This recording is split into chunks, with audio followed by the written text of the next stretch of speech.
देशभरातील मेडिकल दुकानदारांचा संप अचानक का रद्द झाला आणि त्यामागची खरी इनसाइड स्टोरी काय आहे याचा हा एक झटपट आढावा.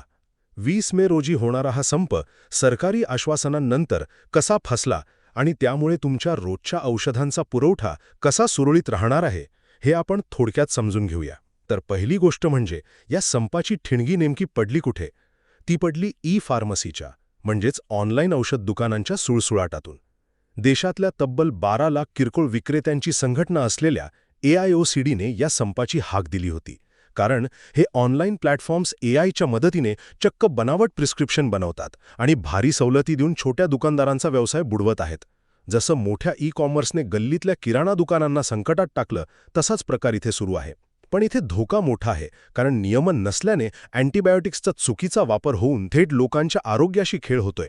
आता दुसरी महत्त्वाची गोष्ट, इतका संताप असतानाही हा संप रातोरात का मिटला? कारण CDSCO या सरकारी नियामकाने मध्यस्थी करत ऑनलाईन औषध विक्रीच्या नियमांचं पुनरावलोकन करण्याचं आश्वासन दिलं. या एका आश्वासनामुळे महाराष्ट्र आणि उत्तर प्रदेशसह तब्बल 12 राज्यांनी संपातून माघार घेतली. पण आता तुम्हीच विचार करा, हे सरकारी आश्वासन म्हणजे खरोखरच समस्येवर कायमस्वरूपी उपाय आहे की फक्त तात्पुरती मलमपट्टी लावून संपाची आग विझवण्याचा प्रयत्न आहे? आणि शेवटी बाजारावर याचा नेमका काय परिणाम होईल? सध्या तरी औषध पुरवठा खंडित होण्याचा मोठा धोका टळलाय आणि फार्मसी कंपन्यांना तात्पुरता दिलासा मिळालाय. पण पारंपरिक औषध विक्रेते आणि डिजिटल हेल्थकेअर यांच्यातील हा वाढता संघर्ष भविष्यात नक्कीच अतिशय कडक नियम घेऊन येईल. आणि जर खरोखरच कडक नियम लागू झाले तर भविष्यात ऑनलाईन औषधांवर मिळणाऱ्या भरघोस सवलती कायमच्या बंद तर होणार नाहीत ना?